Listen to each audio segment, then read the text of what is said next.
Welcome to the Downtown Happenings podcast with our friends at Downtown Madison Inc. I'm Jason Elster, president of DMI. We're excited for a conversation today with Angie Black, who's a partner at Carlson, Black, O'Callahan, and Battenberg. And we're going to talk about housing affordability, affordable housing, and the use of TIF. It should be a really important conversation here. But we want to say a thank you to our sponsor for the Downtown Happenings podcast, American Family Insurance, who opened their first offices in downtown Madison in 1927, and its downtown presence continues today with the Spark Building, which is home to the American Family Insurance Institute for Corporate and Social Impact and the Dream Bank, an inspirational community space.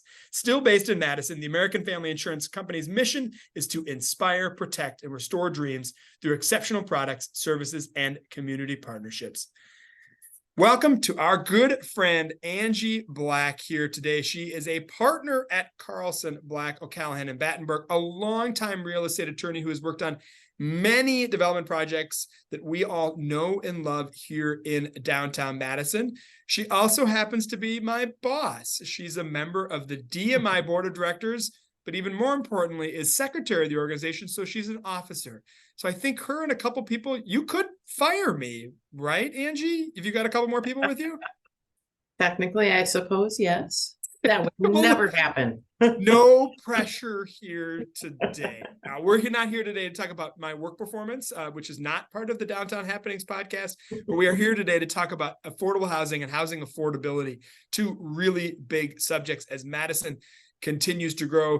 Many of you have seen the data. We are really growing significantly in population, over 5% in the last 5 years, 5.5%. And we now have the fifth most Gen Z new hires of any city in the country, and we're the 90th biggest city. So you can see it happening before our eyes. There are over 6,500 apartment units in the works. And Angie, how many of those apartment units are you the lawyer for? A lot of them. Probably a lot of them. I lose count in my old age and 20 years of practice. Old age? No, I don't think so. But older.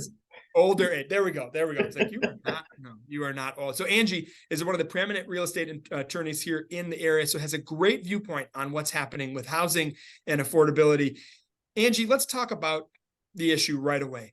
We are clearly seeing there is not enough housing here in the city of Madison, and it is providing a significant crunch on many in our community. What are you seeing in the deals that you're going through? What are you seeing in the development pipeline overall for just general housing, not affordable housing? Are we building enough units quickly enough? No, definitely not. And unfortunately, I think the pressure from inflation, construction costs that came out of the pandemic, and now the interest rates are going to exacerbate the problem. I know there's a number of projects in the pipeline, many of which that have sort of hit pause, right? To sort of see how things shake out with the economy.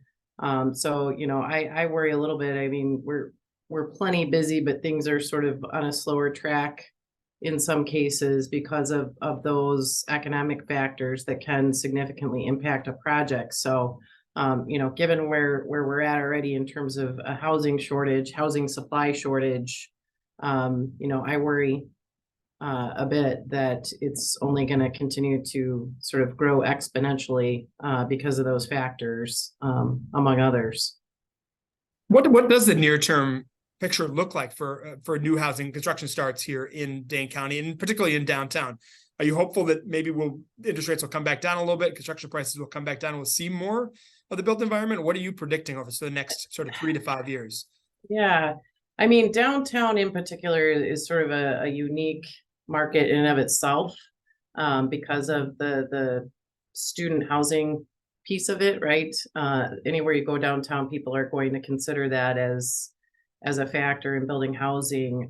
And one of the things that we've seen a little bit of is with the pressures on the interest rates and the lending market is we are seeing, at least for bigger projects that are primarily aimed at student housing, that we have a lot of folks with equity, where projects are being funded with more equity and less debt. So we're seeing some of that, but those are going to be the super big student housing projects that everyone can probably identify on their own. In terms of the smaller mid-sized projects or projects that aren't bringing in significant equity, there's some in the pipeline, but they're moving slow. Not only because of the economy and the interest rates and the construction costs, but, other factors. I know that when there's a lot of stuff in the pipeline, even if it moves slow, it takes a while to get through the land use approval process. Because there's only so many folks to review projects. There's the city process is very robust and detailed.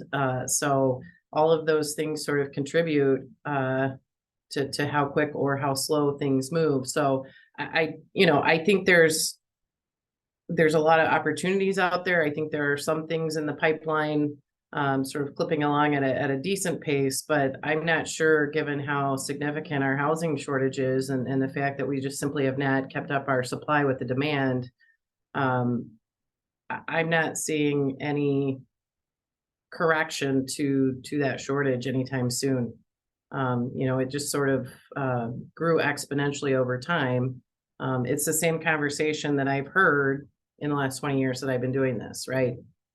It was lack of housing to meet the supply and lack of affordability was, the conversation 20 years ago. It's just gotten worse in terms of the disparity between the demand and the supply. So I'm nervous. I'm nervous. I think that a lot more needs to happen to really sort of dip into that shortage to really create the units that we need, particularly downtown. But when you say a lot more needs to happen, obviously we know there's no panacea for this crisis we have, but are there ideas, are there ways that we can help get more supply? What can the city and what can the private industry be doing to help create more housing now or as quickly as possible? Yeah, I think that the city is making efforts to sort of reevaluate and streamline plans, policies, and codes to make that happen.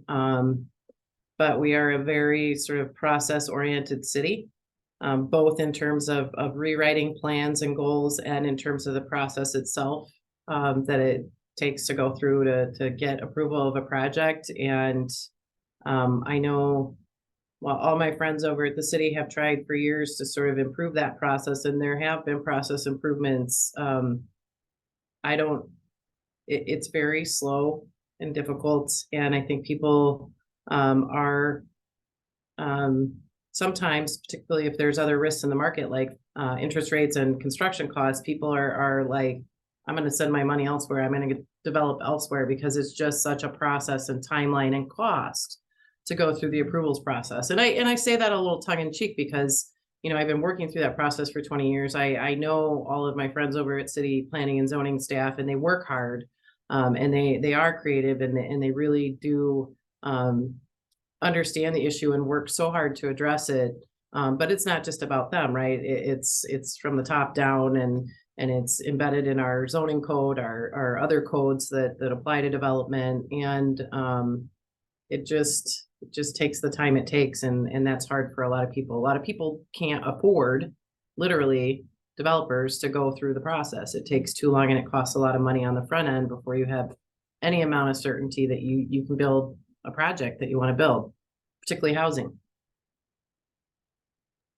Talk about how you can speed up the levers. Are there other ways, other tools that we could be using? And one of them you and I have talked about significantly is TIF, right? And is there a way for, I'm sorry, I should explain that to everyone, tax increment financing, which is a form of assisting potentially with affordable housing. What does that look like? And is Madison doing that now, the use of TIF funding for affordable housing? Yeah, so that's a great thing, great point. So yes, I think Madison is getting into using TIF directly more and more for affordable housing.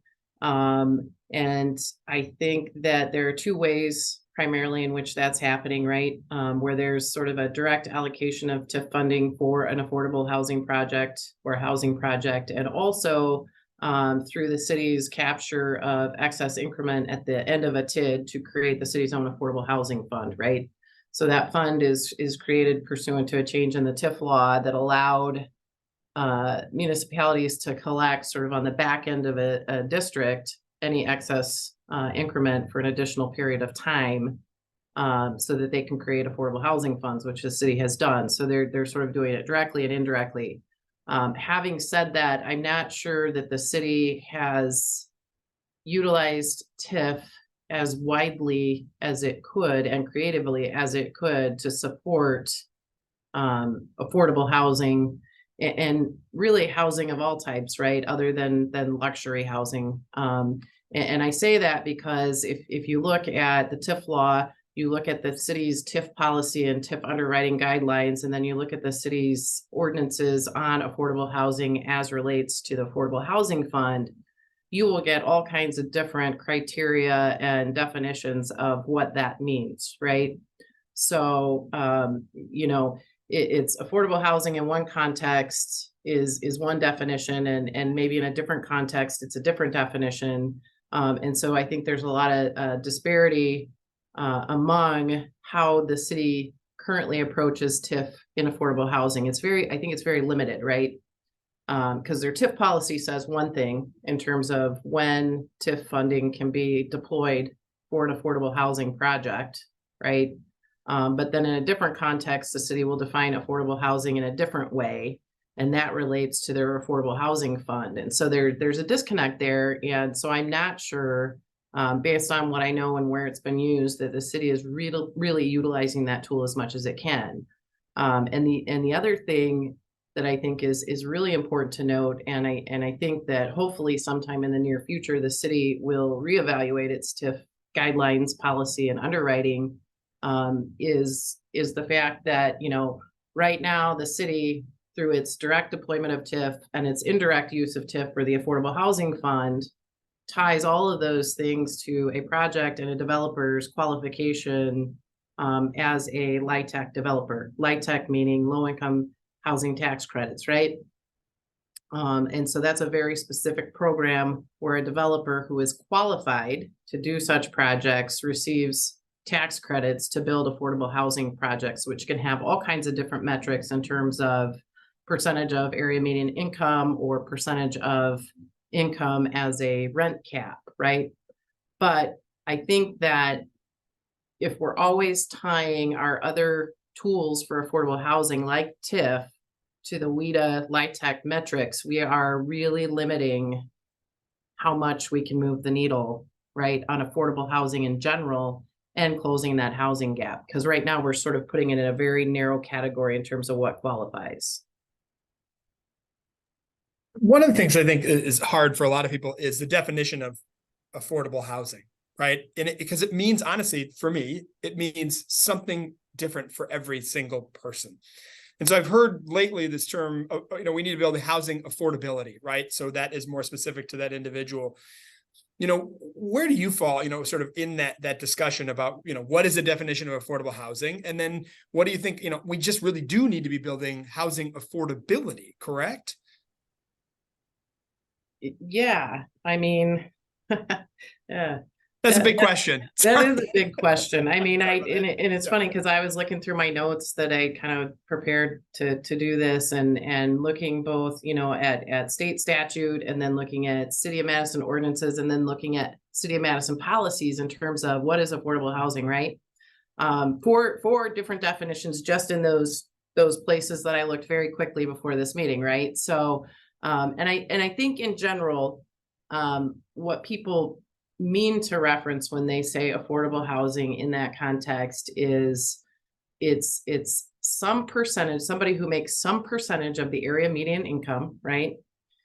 Who can only afford to pay some percentage of the income they make for rent, right?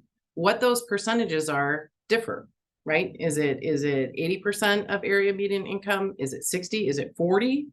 And then, is the rent that you're looking at that they pay, is it 30% is kind of a general rule of thumb, 30% of no more than 30% of your income should be spent on rent.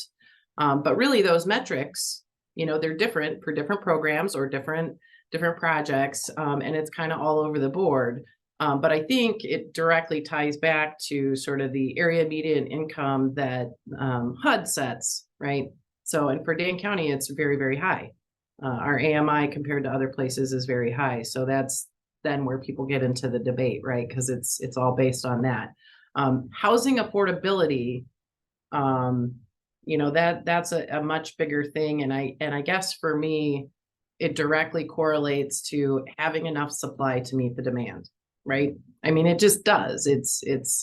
I jokingly say sometimes when we have these conversations and debates, it really does go back to high school economics. It really is in a way as basic as supply and demand. And some people don't like to hear that, and they get offended when you say it. But I'm not an economist, but at the end of the day, knowing what WIDA or affordable housing funds or TIF can pay for versus what we need, all of those financing sources together, are part of the solution, but they're a very small part compared to the size of the housing shortage that we currently have.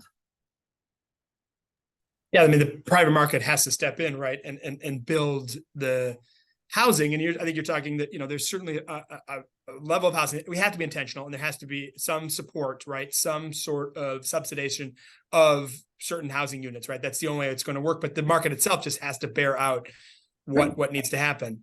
We're also seeing there's different models, I think have been very positive here in the local area about how you can maybe decrease the cost of the development, and therefore that gets passed on to lower rents, and then including affordable housing projects like we're seeing with the St. John's church site, where the church actually owned the land and they come in with that, and that becomes part of the deal. We're seeing that also with the neighborhood house on the west side. Are there other innovative ways that we can help decrease the cost of housing so that can be, of course, those savings can be passed on to either the tenant through just naturally being cheaper, or of course through subsidization if there is a part of that project? Wow. Another big question. Am I not supposed to, I can ask smaller questions if you want. No, it's a great question. I'm sort of like having to roll through the old Rolodex in the head. Our viewers might not know what a Rolodex is. We might have to I know, right? Yes. You and I are getting old. Now I really dated myself. I know. It was this thing, and you had your cards and you would spin it and it would go alphabetically. Anyway, there, I answered that question. So on to my bigger question. I think there are any number of ways that projects with that sort of intended outcome can be accomplished, right? And I could say we would use the term public-private partnership in the broadest sense, right? What you're talking about in terms of St. John's is really a private partnership, but there's some sort of something other than a private developer, right? It's a community-based organization that is here, not looking to make money, but to do better for the community, right? So in the broader sense of the term, a P3 or partnerships where people can get together and solve problems, right? Outside of the typical subsidization, easy for me to say, tax credits, those kinds of things. There's definitely opportunities out there. The real challenge is, we do live in a city.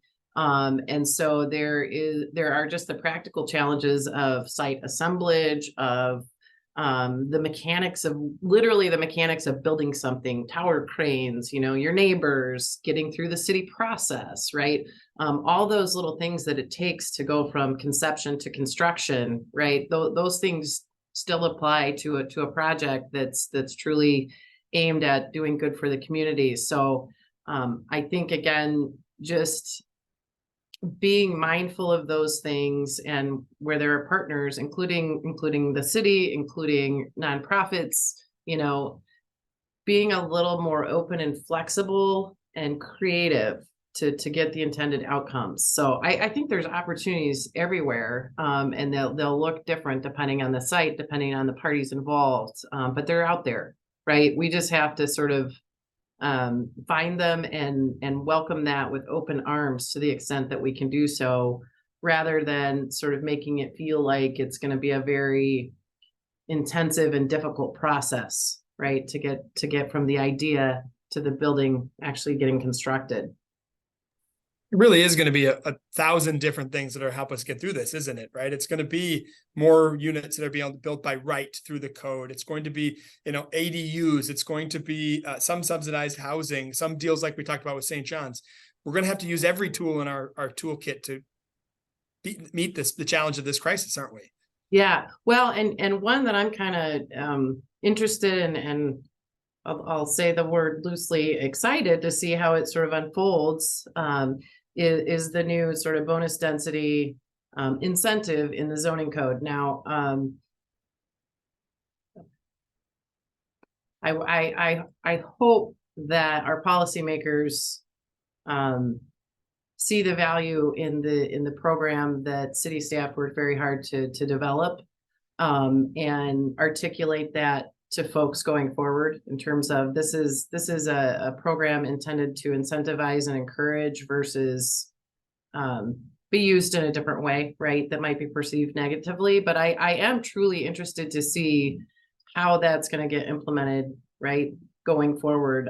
I know there are some projects that are intending to use it going through the process, but I'm not sure there are any that have really gotten too far down the road yet, so that we can see how it's going to unfold and truly be implemented, boots on the ground. So that's one that I'm, like I said, excited to see how it works. And hopefully it does create the results that were, I think, the intention of the ordinance change. I do have clients that are interested in it, but it's hard, they say, well, how's this going to go? And how's this going to be implemented? And what's the agreement going to say? And I'm kind of like, well, not sure yet. We're just going to have to, either you're going to be the guinea pig, or we're going to have to watch a couple people go through the process and see how it goes. So, but that's one example, I think, where there is an opportunity, and I was glad to hear that in particular city staff and some of the alders and plan commission members that were really involved in that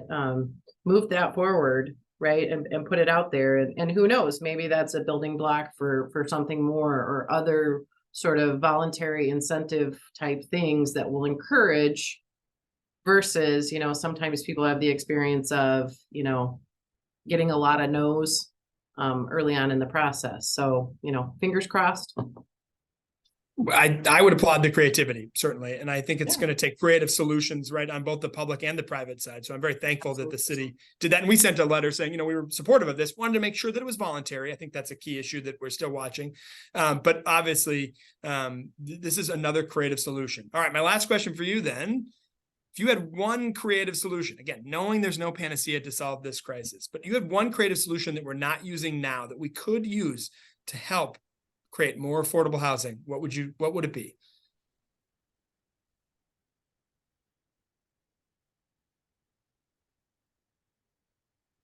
Did I stump you? Yeah, usually I'm not at a loss for words. I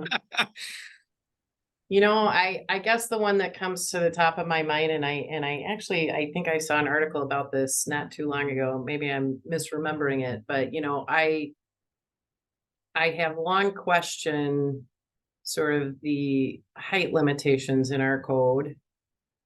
And I understand that planning is a very important function. But looking back, again, over the last 20 years of my practice and being part of a lot of the infill redevelopment, there have been a lot of times where I've sort of questioned, outside of the capital, view preservation corridor, why are we setting arbitrary height limits on sites, and there's been some specific infill redevelopment sites where it just sort of didn't make sense, right? Where it was like, this really is an opportunity to create more height and density here on a site.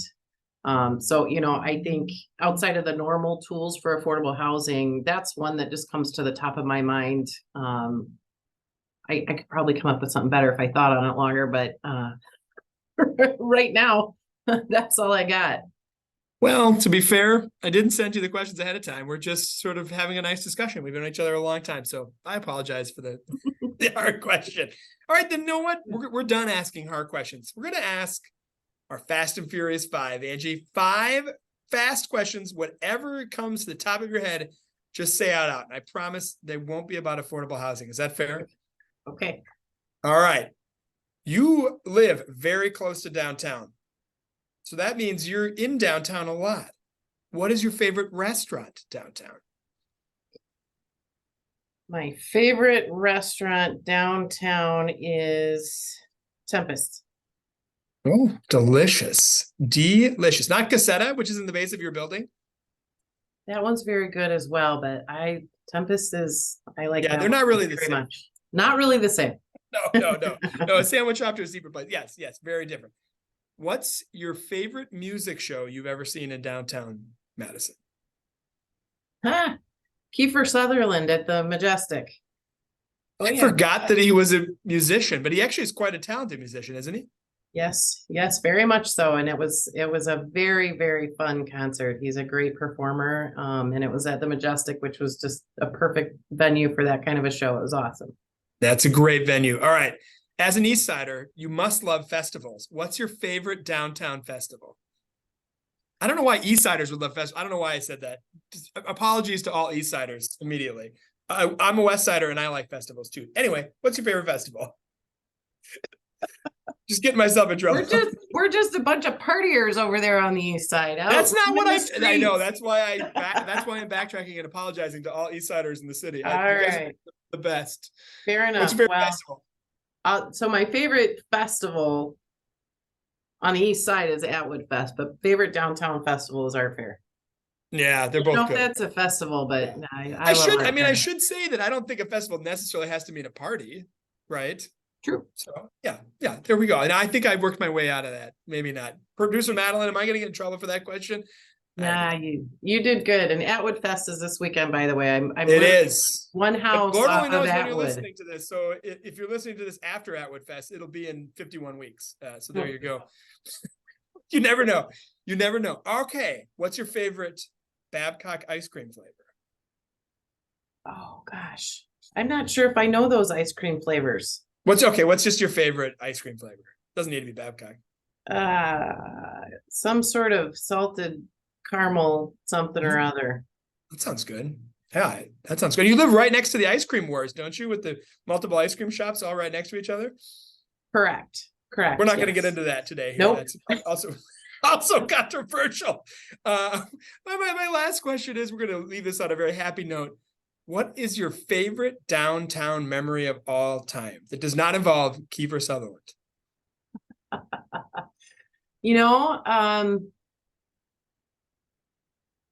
My favorite downtown memory of all time is probably opening our office. Oh, is it because you can see right into my office? It's because I can literally see you. That's not her office. Yep. These are her cohorts right here. Yep. I just waved at you.